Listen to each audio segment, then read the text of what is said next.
Hello students, आपका science park 37 channel पर स्वागत है। हम आपके लिए पुराने क्वेश्चन पेपर्स लेके आए हैं जो सभी 10वीं क्लास के स्टूडेंट के लिए उपयोगी होंगे।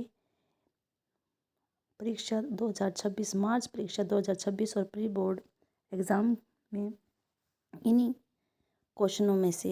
प्रश्नों में से सब आएंगे और आप अच्छे मार्क्स लेकर आएंगे। आप इन्हें अच्छे से देखना, सुनना और पढ़ना और कमेंट्स में लिखना। आपको कोई भी डाउट है तो कमेंट्स में लिखकर बताना। आज हम 2016 का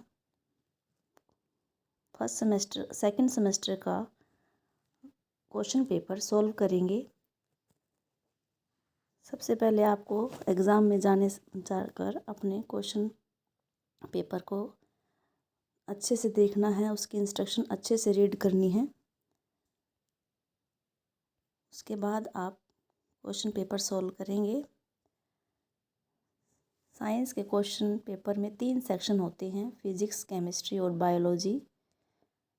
पहला सेक्शन जो होता है वो फिजिक्स का होता है, भौतिकी। इसमें पहला क्वेश्चन जो आया है हमारा, विद्युत शक्ति का एसआई मात्रक बताना है। 4 ऑप्शन दे रखे हैं, वोल्ट, ओम, वॉट और एम्पियर।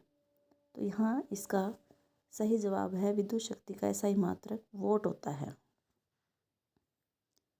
सेकंड क्वेश्चन जो है वो हमारे सिलेबस में नहीं है, इसलिए इस पर क्वेश्चन क्रॉस लगा रखा है।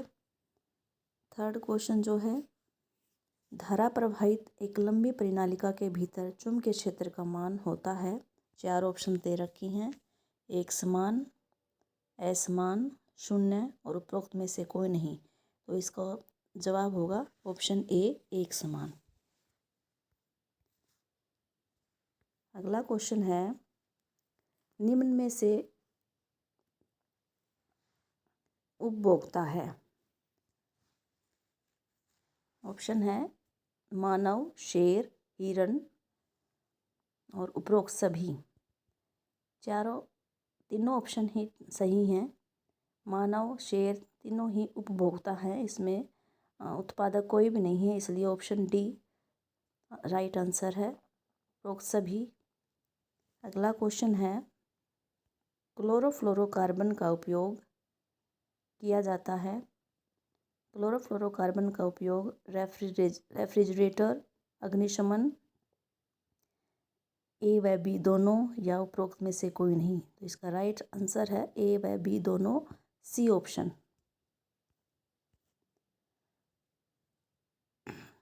अगला क्वेश्चन है, घरेलू विद्युत परिपथों में अतिभारण से बचाव के लिए 2 सावधानियां लिखिए। अतिभारण का मतलब होता है ओवरलोड होना।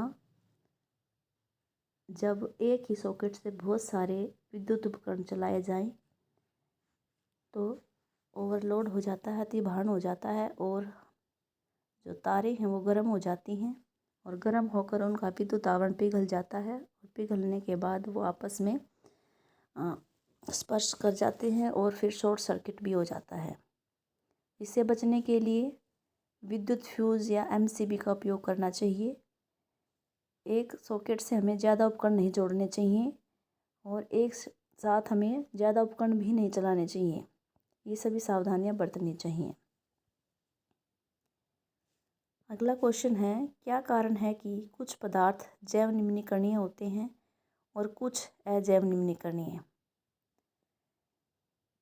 जो पदार्थ जैव प्रक्रम द्वारा अपघटित हो जाते हैं, यानी सूक्ष्मजीवों, जीवाणु द्वारा, फफूंद द्वारा, इन द्वारा अपघटित हो जाती हैं, वे जैव निम्नीकरणीय पदार्थ होते हैं, जैसे कचरा, सब्जी, छिलके, गोबर।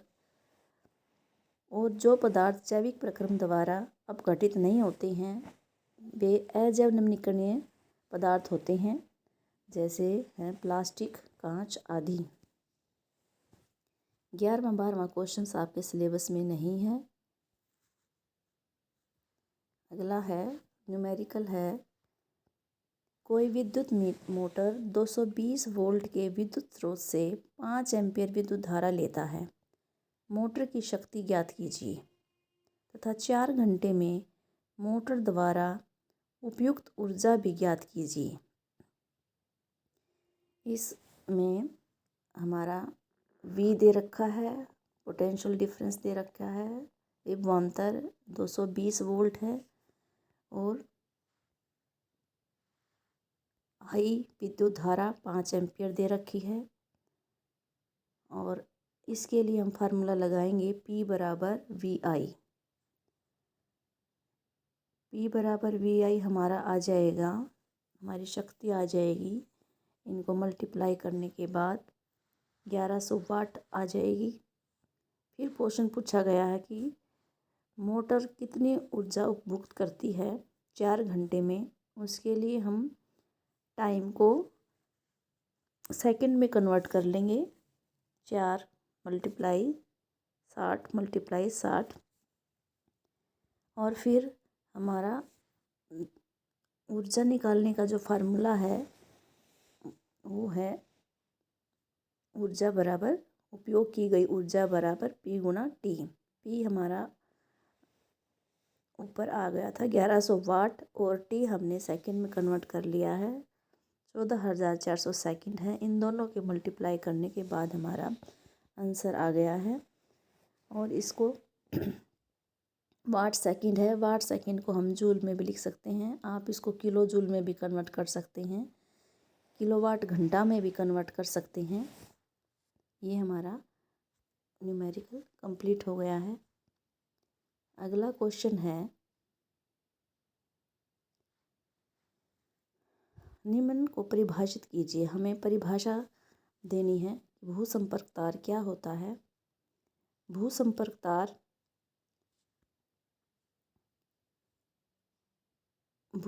तार घर के निकट भूमि के भीतर बहुत गहराई में स्थित धातु की प्लेट से संयोजित होता है। इस पर प्राय हरा विद्युत रोधी आवरण होता है। अर्थ वाला तार होता है जो हमारे घरों में होता है। 3 पिन प्लग जो होता है, हमारा सॉकेट जो होता है, उसमें जो ऊपर वाली मोटी पिन होती है वो भूसंपर्क तार के लिए होती है। भूसंपर्क तार हमें करंट से बचाता है और ये एक सुरक्षा युक्ति की तरह काम करता है। विद्युत चुंबक क्या होता है, विद्युत चुंबक कैसे बनता है, क्या होता है। विद्युत धारा द्वारा बनाए गए चुंबक को विद्युत चुंबक कहते हैं। अब परिनालिका के भीतर उत्पन्न प्रबल चुंबकीय क्षेत्र द्वारा किसी चुंबकीय पदार्थ से बनाए गए चुंबक को विद्युत चुंबक कहते हैं। जैसे नरम लोहे की छड़ को परिनालिका के अंदर रखकर विद्युत चुंबक बनाया जा सकता है।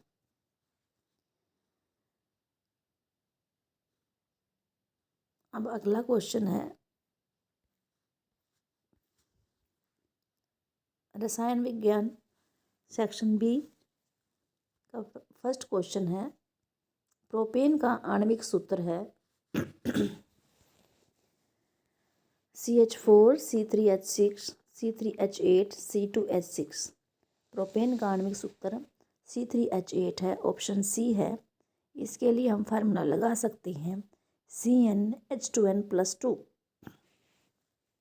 C हमारी कार्बन की संख्या होती है और प्रोपेन हमें पता है प्रोपेन में 3 कार्बन होते हैं, इसलिए C3H2n यानी H2nn 3 दूनी 6 + 2 8, तो C3H8 हमारा आंसर हो जाएगा।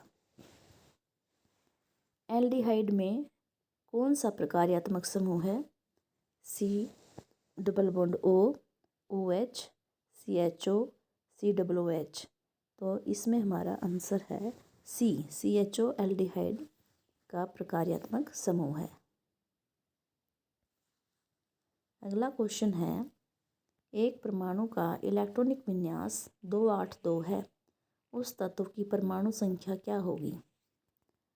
हमने पढ़ा है कि इलेक्ट्रॉनिक विन्यास इलेक्ट्रॉनों से इलेक्ट्रॉनों का होता है तो टोटल इलेक्ट्रॉन इसमें 2, 8, 10 और 2, 12 हैं। हमने ये भी पढ़ा है कि जितने इलेक्ट्रॉन होते हैं परमाणु में उतने ही प्रोटॉन होते हैं, और प्रोटॉनों की संख्या से ही हम परमाणु संख्या ज्ञात करते हैं। तो प्रोटॉन इसमें 12 हैं, तो परमाणु संख्या भी 12 ही होगी, इसलिए हमारा ऑप्शन जो है डी होगा, 12। अगला क्वेश्चन है, समजातीय श्रेणी को परिभाषित कीजिए। समजातीय श्रेणी जिसमें हाइड्रोकार्बन यौगिकों की ऐसी श्रृंखला होती है जिसमें कार्बन श्रृंखला में स्थित हाइड्रोजन को एक ही प्रकार का प्रकार्यात्मक समूह प्रतिस्थापित करता है, उसे समजातीय श्रेणी कहते हैं।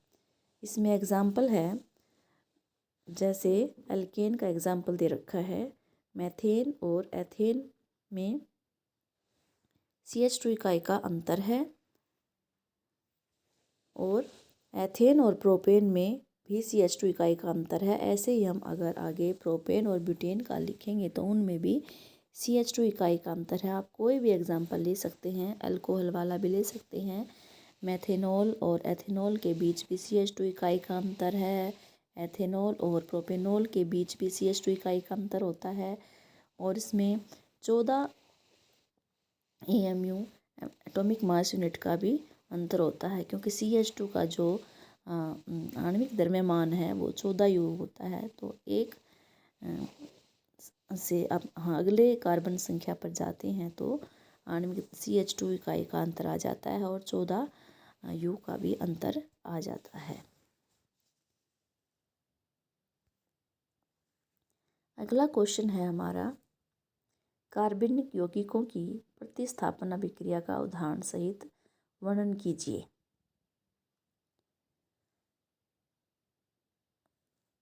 संतृप्त हाइड्रोकार्बन होते हैं जिसमें एक कलाबंध होता है, कार्बन कार्बन के बीच में एक कलाबंध होता है। संतृप्त हाइड्रोकार्बन में सूर्य के प्रकाश की उपस्थिति में क्लोरीन एक एक करके हाइड्रोजन को प्रतिस्थापित कर देता है। इस अभिक्रिया को प्रतिस्थापन अभिक्रिया कहते हैं। जैसे एग्जाम्पल दिया गया है, संतृप्त हाइड्रोकार्बन मैथेन लिया है, मैथेन CH4 है, इसमें 4 हाइड्रोकार्बन है, और जैसे ही क्लोरीन के साथ यह अभिक्रिया करेगा और सूर्य का प्रकाश होगा तो चारों हाइड्रोजन इसके प्रतिस्थापित होकर क्लोरीन ऐड हो जाएंगी। जैसे यहाँ पर एक स्टेप दिखा रखा है कि एक हाइड्रोजन प्रतिस्थापित होकर हाइड्रोजन की जगह Cl आ गया है, तो CH3Cl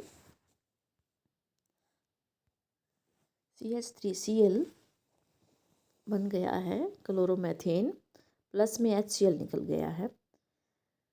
इसी तरह अगले स्टेप में CH3Cl क्लोरोमेथेन में फिर से Cl2 ऐड करेंगे, और सूर्य के प्रकाश की उपस्थिति में अगला जो प्रोडक्ट बनेगा CH2Cl2 प्लस HCl डाइक्लोरोमेथेन बन जाएगा। फिर CH2Cl2 प्लस Cl2 सूर्य का प्रकाश की उपस्थिति में फिर वो CHCl3 प्लस HCl ट्राइक्लोरोमेथेन बन जाएगा। इसी तरह फिर ट्राइक्लोरोमेथेन CHCl3 में फिर क्लोरीन है, और सूर्य के प्रकाश की उपस्थिति में CCl4 प्लस HCl बन जाएगा, यानी टेट्राक्लोरोमेथेन। इस तरह से मैथेन के सभी हाइड्रोजन को क्लोरीन ने प्रतिस्थापित कर दिया है, इसलिए इस अभिक्रिया को प्रतिस्थापन अभिक्रिया कहते हैं। अगला क्वेश्चन है, साबुन की सफाई प्रक्रिया की क्रियाविधि समझाइए। पहले तो पता होना चाहिए साबुन होता क्या है। साबुन के अणु जो होते हैं उसमें लंबी लंबी श्रृंखला वाले कार्बोक्सिलिक अम्लों के सोडियम और पोटेशियम लवण होते हैं। साबुन के अणु के 2 भाग होते हैं। एक भाग आयनिक भाग होता है जो कि जल में घुलने वाला होता है, उसको जलरागि सिरा बोलते हैं। दूसरा भाग जो होता है वो हाइड्रोकार्बन श्रृंखला वाला होता है जो कि पानी में घुलता नहीं है, घुलनशील नहीं होता, उसको जल विरागी सिरा बोलते हैं। वो तेल में घुलनशील होता है। जब हम कपड़ों पर साबुन लगाते हैं तब क्या होता है, साबुन का जो आयनिक सिरा होता है वो बाहर की ओर आ जाता है, और जो हाइड्रोकार्बन वाला सिरा होता है वो मैल मैल की तरफ चला जाता है। यानी कि मैल जो होता है अक्सर फैलिए ही होते हैं, इसलिए जो हाइड्रोकार्बन सिरा है वो तेल की ओर व्यवस्थित हो जाता है। इस तरह से जो व्यवस्था इस तरह से जो संरचना बनती है, संरचना का निर्माण होता है, उसको मिसेल कहते हैं। जैसे कि आप इसमें चित्र में देख रहे हैं, साबुन का अणु दिखा रखा है, ऊपर जलरागी सिरा है और एक तरफ जल विरागी सिरा, आयनिक सिरा जलरागी सिरा है, और जो हाइड्रोकार्बन पूंछ है वो जल विरागी सिरा है। थैलियम मेल मिसेल के केंद्र में कोलाइड के रूप में बने रहते हैं। जो मिसेल में जो पीला पीला दिखा रखा है वो बीच में मैल है, तैलीय गंदगी है, और वहाँ पर आयन आयन विकर्षण के कारण मैल आसानी से बाहर निकल जाता है। इस तरह से कपड़े साफ हो जाते हैं। तो अब एग्ज़ाम में अच्छे से डायग्राम बना के आना, आपको पूरे मार्क्स मिलेंगे। अगला क्वेश्चन देखते हैं। अब हमारा जीव विज्ञान रासायनिक विज्ञान का पोर्शन ख़त्म हो गया है। जीव विज्ञान का पोर्शन सेक्शन जो है स्टार्ट हो गया है। इसमें पहला क्वेश्चन दे रखा है जीव विज्ञान का, ऑक्सीन हार्मोन पौधे के किस भाग में संश्लेषित होता है। 4 ऑप्शन दे रखे हैं, फलों में, पत्तियों में, परों के अगर भाग में, तने के मध्य भाग में। तो ऑक्सीन जो होता है वो अगर भाग में, परों के अगर भाग में बनता है। किसी की जो पौधे में जो है जो टिप होती है उसमें ऑक्सीन का निर्माण होता है। अगला क्वेश्चन हमारे सिलेबस में नहीं है।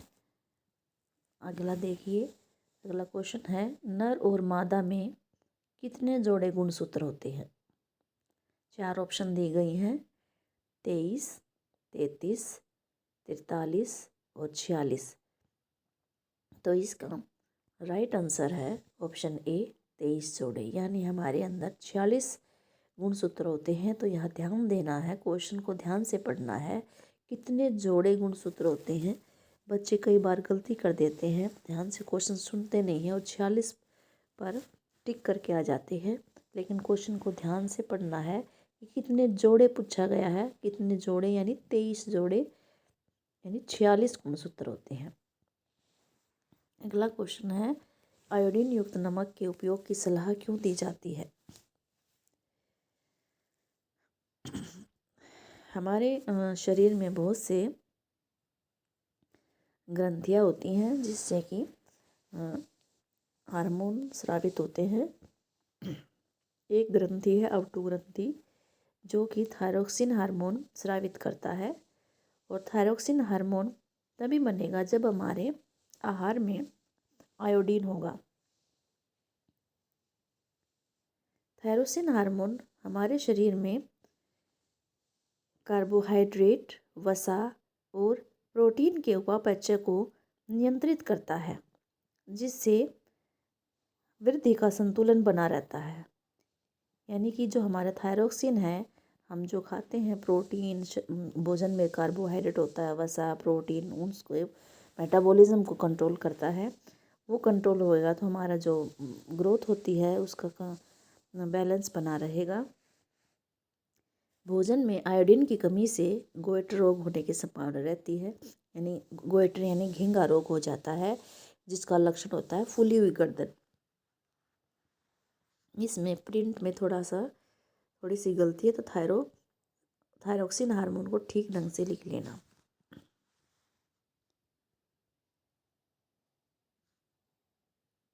तो हमें आयोडीन युक्त नमक खाना चाहिए ताकि हमें गोइटर रोग न हो।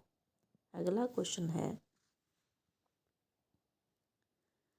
मानव में बच्चे का लिंग निर्धारण कैसे होता है। वेरी इंपॉर्टेंट क्वेश्चन है। लगभग हर बार आता है कोई पेपर में। हमें पता है कि हमारे अंदर अभी अपने ऑप्शन वाले क्वेश्चन में पढ़ा था कि हमारे अंदर 23 जोड़े गुणसूत्र होते हैं। 23 जोड़े गुणसूत्र में से 22 जोड़े जो गुणसूत्र होते हैं वो अलिंगी गुणसूत्र होते हैं, और एक जोड़ा जो होता है वो लिंग गुणसूत्र होता है। मादा में जो लिंग गुणसूत्र होता है वो दोनों बराबर होते हैं और एक्स एक्स होते हैं, लेकिन जो नर हैं उसमें जो लिंग गुणसूत्र होते हैं एक्स और वाई होते हैं वो साइज में बराबर नहीं होते, वाई छोटा होता है। संतति में जब संतान उत्पन्न होती है तो युग्मक बनते हैं। युग्मक जब बनते हैं तो मादा में एक ही प्रकार का युग्मक बनेगा और एक्स बनेगा, और जो नर है उसमें 2 तरह के युग्मक बनेंगे, एक एक्स और एक वाई। तो जब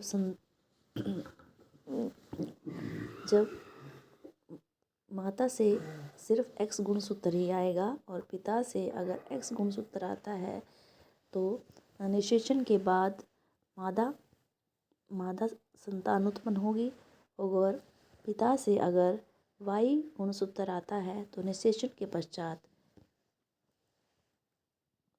नर संतान उत्पन्न होगी। इसलिए ये पिता के गुणसूत्र पर निर्भर करता है कि जो होने वाली संतान है वो मादा होगी या नर। इसलिए इसका छोटा सा आप ये इस तरह से ग्राफ ये बनाकर भी दिखा सकते हैं कि मादा के हमने गुणसूत्र लिख लिए एक्स एक्स और नर का हमने लिख लिया एक्स वाई। युग्मक बनेंगे मादा से एक्स और एक्स, नर से बनेगा एक्स और वाई। F1 संतति में क्या होगा, एक तरफ हम इस चेकर बोर्ड के एक्स एक्स युग्मक लिख लेंगे और एक तरफ एक्स वाई, फिर इनका एक्स और एक्स, जो एक्स है नर वाला एक्स है और मादा वाला एक्स है, उनकी आपस में गैमेट क्या है उनकी क्रॉसिंग हो जाएगी और दोनों मादा बनेंगे। इसी तरह से वाई वाले हैं, वाई जो गुणसूत्र है अगर आता है पिता से तो माँ से एक्स ही आएगा, तो एक्स वाई 2 नर संतान उत्पन्न होंगी। तो F1 संतति में 50-50% चांस होते हैं कि 50% मादा उत्पन्न हो और 50% नर। तो ये नर होगा या मादा, ये पिता के गुणसूत्र पर ही निर्भर करता है। अगला क्वेश्चन है, मानव मस्तिष्क के निम्न भागों को परिभाषित कीजिए। पोन्स क्या होता है? पोन्स पश्च मस्तिष्क का भाग होता है। जैसे हमें पता है पश्च मस्तिष्क के 3 भाग होते हैं, पोन्स, मेडुला और अनुमस्तिष्क। तो ये पश्च मस्तिष्क का भाग है। ये मेडुला और अनुमस्तिष्क के साथ मिलकर काम करता है। यह नींद, श्वास श्वसन में इसका बहुत इम्पोर्टेंट रोल है। चेहरे के हाव भाव और संतुलन जैसी बहुत सी अनैच्छिक क्रिया होती हैं जिनका नियंत्रण करता है। अनैच्छिक क्रिया मतलब कि जिन पर हमारा कोई कंट्रोल ना हो, अपने आप होने वाली क्रिया होती हैं जिनको हम रोक नहीं सकते, उन क्रियाओं को पोन्स नियंत्रित करता है। अगला है अगर मस्तिष्क। अगर मस्तिष्क के जो होते हैं 3 भाग होते हैं, अगर मस्तिष्क, मध्य मस्तिष्क और पश्च मस्तिष्क। तो अगर मस्तिष्क जो है मस्तिष्क का मुख्य सोचने वाला भाग होता है। यहाँ पर विभिन्न ग्राही से यानी ग्राही अंगों से सूचनाएं आती हैं, संवेदी सूचनाएं। ग्राही अंगों से जो सूचनाओं को लेके आता है उनको संवेदी सूचनाएं बोलते हैं। वो प्राप्त करने के लिए यहाँ पर बहुत से क्षेत्र होते हैं। यानी इस अगर मस्तिष्क में संवेदी तंत्रिकाएं जो सूचनाएं लेकर आती हैं वो यहाँ पर ग्रहण की जाती हैं। अगर मस्तिष्क में सुनने, देखने, सूंघने, पेट भर गया है या नहीं, खाली है, ऐसे बहुत से क्षेत्र होते हैं वहाँ से सूचनाएं आएंगी और यहाँ पर ये ग्रहण कर लेंगे। उसके बाद क्या होता है, यहाँ पर साहचर्य क्षेत्र भी होते हैं, जहाँ पर संवेदी सूचनाओं का जो सूचनाएं आती हैं, दूसरे ग्राही अंगों से जो सूचनाएं प्राप्त होती हैं और मस्तिष्क में जो पहले से ही सूचनाएं हैं उन सब का विश्लेषण होता है, अर्थ निकाला जाता है कि भाई कैसी सूचनाएं हैं, और फिर उसके बाद एक निर्णय लिया जाता है कि इसकी जो अनुक्रिया है, वो जो सूचना है वो प्रेरक क्षेत्र तक कैसे पहुंचाएं, ताकि हमारा जो अंग है, कार्यवाही अंग है, वो अपना कार्य कर सके। जैसे उदाहरण दे रखा है कि जो हमारी टांग है वो उसकी ऐच्छिक पेशियों को जो है ये नियंत्रित करती है। अगला क्वेश्चन है हमारा, रासायनिक समन्वय कैसे होता है जंतुओं में और पादपों में। पहले है जंतुओं में, ये हमारा लास्ट क्वेश्चन है इस सैंपल पेपर का। जंतुओं में रासायनिक समन्वय हार्मोनों द्वारा होता है। हार्मोन अंतःस्रावी ग्रंथियों से निकलते हैं। अंतःस्रावी ग्रंथियाँ क्या होती हैं? नलिका विहीन ग्रंथियों को अंतःस्रावी ग्रंथि कहते हैं। ये अपना जो हार्मोन स्रावित करती हैं वो सीधा रक्त में ही स्रावित करती हैं, इनको नलिकाओं की आवश्यकता नहीं होती, और अपने ये लक्ष्य अंग तक, टारगेट ऑर्गन तक रक्त इनको पहुंचा देता है। और ये जो हार्मोन हैं विशिष्ट कार्यों को नियंत्रित करते हैं, जैसे वृद्धि है, प्रजनन है, हमारे जो लैंगिक लक्षण हैं, किशोरावस्था के दौरान होने वाले परिवर्तन हैं, ये सब इन चीज़ों को नियंत्रित करते हैं। जैसे एक उदाहरण भी दे रखा है कि इंसुलिन हार्मोन है वो अग्नाशय ग्रंथि से स्रावित होता है और वह रक्त में शर्करा के स्तर को नियंत्रित करता है। इसलिए हमारे बहुत सी ग्रंथियां हैं, थायराइड है, पीयूष ग्रंथि हैं, थाइमस ग्रंथि है, पैराथायरॉयड ग्रंथि है, अग्नाशय ग्रंथि है, अधिवृक्क ग्रंथि हैं, ये सब हैं, इनसे हार्मोन निकलते हैं और हमारा रासायनिक समन्वय में योगदान होता है। अगला है पादप हार्मोन, जो है वो पादपों में रासायनिक समन्वय का कार्य करता है। पादप हार्मोन भी विकास, पर्यावरण के प्रति अनुक्रिया के समन्वय में सहायता करते हैं, वृद्धि में सहायता करते हैं। पादपों में इनके संश्लेषण का स्थान क्रिया क्षेत्र से दूर होता है और ये क्रिया क्षेत्र तक विषण विधि तक पहुंच जाते हैं। पौधों में 4 हार्मोन होते हैं, ऑक्सिन, जिबरेलिन, साइटोकाइनिन, एब्सिसिकमल। जो पहले 3 हार्मोन हैं, ऑक्सिन, जिबरेलिन, साइटोकाइनिन, ये तीनों वृद्धि हार्मोन होते हैं, वृद्धि में और विकास में सहायता करते हैं। एब्सिसिकमल जो है वो वृद्धि को रोकता है, यानी संदमन करता है। इसका एग्जाम्पल आप दे सकते हैं, जैसे पत्तियां मुरझा जाती हैं तो ये एब्सिसिकमल की सहायता से होता है।